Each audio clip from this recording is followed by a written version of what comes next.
ಎಲೆ ಚುಕ್ಕೆ ರೋಗಕ್ಕೆ ಎರಡನೇ ಸಲ ನೇಟಿವೋ ಮತ್ತು ಟಾಟಾ ಸರ್ಪ್ಲಸ್ ಪ್ರಾಡಕ್ಟ್ನ ಒಂದು ಮೈಕ್ರೋ ನ್ಯೂಟ್ರಿಯೆಂಟ್ನ ಯೂಸ್ ಮಾಡ್ತಿದ್ದೀನಿ. ಜೊತೆಗೆ ಒಂದು ಗಮ್ ಹಾಕ್ಕೊಂಡಿದ್ದೀನಿ. ಇವತ್ತು ಆಗಸ್ಟ್ 20ನೇ ತಾರೀಕು. ಸೊ ಇಲ್ಲಿಗೆ ಶುಂಠಿ ಹಾಕಿಬಿಟ್ಟು 4 ತಿಂಗಳು 17 ದಿವಸ ಆಗಿದೆ. ಸೊ ಇವಾಗ ಎಲೆ ಚುಕ್ಕೆ ರೋಗಗಳಿಗೆ ಮಾತ್ರ ಸ್ಪ್ರೇ ಕೊಡ್ತಾ ಇರೋದು. ಲಾಸ್ಟ್ ಟೈಮ್ ಕೊಟ್ಟಿರೋದ್ರಿಂದ ಈ ಕಡೆ ಸೈಡ್ ಎಲ್ಲ ಭಾಗ ಕ್ಯೂರ್ ಇದೆ, ಬಟ್ ಆ ಕಡೆ ಕೆಲವೊಂದು ಕಡೆ ಇನ್ನೂ ಅದು ಕ್ಯೂರ್ ಆಗಿಲ್ಲ ಅನ್ನೋ ಕಾರಣಕ್ಕೋಸ್ಕರ ಮತ್ತೆ ಇದನ್ನೇ ಅಗೇನ್ ನಾನು ಸ್ಪ್ರೇ ಮಾಡ್ತಿದ್ದೀನಿ. ಇವತ್ತು ಮಳೆ ವಾತಾವರಣ ಇದೆ, ಆದರೂ ಕೂಡ ನೋಡೋಣ.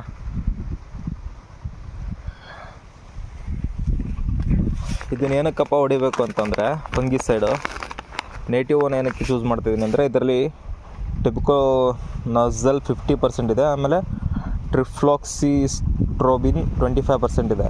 ಇದು ಬಂದ್ಬಿಟ್ಟು ನಿಮಗೆ ಎಲೆ ಚುಕ್ಕೆ ರೋಗ, ಆಮೇಲೆ ಎಲೆ ಮೇಲ್ಗಡೆ ವೈಟ್ ಕಲರ್ ಫಂಗಸ್ ಇರುತ್ತಲ್ಲ ಆ ರೋಗ, ಅದಾದಮೇಲೆ ಎಲೆಗಳ ನಡುವೆ ಈ ಥರ ಸ್ಪಾಟ್ ಡಿಸೀಸ್ಗಳಿದ್ರೆ, ನೆಕ್ಸ್ಟು ಈ ಥರ ಬರ್ನ್ ಇಶ್ಯೂಸ್ ಇದ್ದರೆ, ಇದಕ್ಕೆಲ್ಲದಕ್ಕೂ ಕೂಡ ನಿಮಗೆ ರಾಮಬಾಣ ಅಂದರೆ ನೇಟಿವ್ ಅಂತಲೇ ಹೇಳ್ಬೋದು ಆಲ್ಮೋಸ್ಟು. ಅಗೇನ್ ನಾನು ಏನಕ್ಕೆ ಇದ್ರ ಜೊತೆ ಮೈಕ್ರೋ ನ್ಯೂಟ್ರಿಯೆಂಟ್ಸ್ನ ಯೂಸ್ ಮಾಡ್ತಾಯಿದ್ದೀನಿ ಅಂತಂದರೆ, ಇದರಲ್ಲಿ ಜಿಂಕ್ 3%, ಫೆರಸ್ 2%, ಮೆಗ್ನೀಷಿಯಮ್ 1%, ಬೋರಾನ್ 5% ಇದೆ. ಈ ಒಂದು ಕಂಟೆಂಟ್ ಏನು ಮಾಡುತ್ತೆ ಅಂದರೆ, ಜಿಂಕ್ ಬಂದ್ಬಿಟ್ಟು ನಿಮಗೆ ಬೆಳವಣಿಗೆಗೆ ಹಾಗೆ ಮರಿಗಳ ಒಂದು ಹೊಸ ಮರಿಗಳು ಬರೋದಕ್ಕೆ ನಿಮಗೆ ಅನುಕೂಲ ಆಗುತ್ತೆ.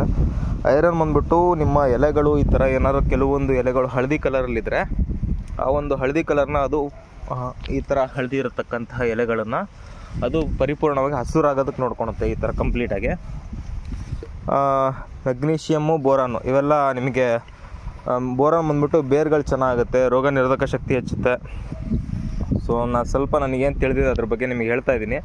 ಆದಷ್ಟು ನೀವು ಅಂಗಡಿಗಳಿಗೆ ಹೋಗ್ಬಿಟ್ಟು ನಿಮಗೇನು ಬೇಕು, ನಿಮ್ಮ ಗದ್ದೆಗಳಿಗೆ ಏನು ಬೇಕು, ಹೊಲಗಳಿಗೆ ಏನು ಬೇಕು ಅಂಥ ಪ್ರಾಡಕ್ಟ್ಗಳನ್ನು ಮಾತ್ರ ಪರ್ಚೇಸ್ ಮಾಡಿಬಿಟ್ರೆ, ಸುಮ್ಮನೆ ಇವಾಗ ಅಂಗಡಿಲಿ ಹೋಗ್ಬಿಟ್ಟು ನನಗೆ ಈ ಥರ ಬೇಕು ಅಂದರೆ ಅವ್ರು ಮನಸ್ಸಿಗೆ ಬಂದಿದ್ದೆಲ್ಲ ಕೊಟ್ಬಿಟ್ಟು ಸಿಕ್ಕಾಪಟ್ಟೆ ಕಾಸ್ಟ್ ಮಾಡ್ತಾರೆ. ಸೊ ನಾನು ಚೂಸ್ ಮಾಡಿರೋದು ಇದಕ್ಕೆ 2000 ರುಪೀಸು ನೇಟಿವೋಗೆ, ಇದು 400 ರುಪೀಸು, ಇದಕ್ಕೊಂದು 100 ರುಪೀಸು. ಅಲ್ಲಿಗೆ ಒಂದು ಬ್ಯಾರ್ಲಿಗೆ 250 ಗ್ರಾಮಲ್ಲಿ ಅರ್ಧ 125 ಗ್ರಾಮ್ನ ಒಂದು ಬ್ಯಾರ್ಲಿಗೆ ಯೂಸ್ ಮಾಡ್ತಾಯಿದ್ದೀನಿ. ಪ್ಲಸ್ 400 ml ಟಾಟಾ ಸರ್ಪ್ಲಸ್ಸು, ಒಂದು 50 ಗ್ರಾಮು ಗಮ್ಮು.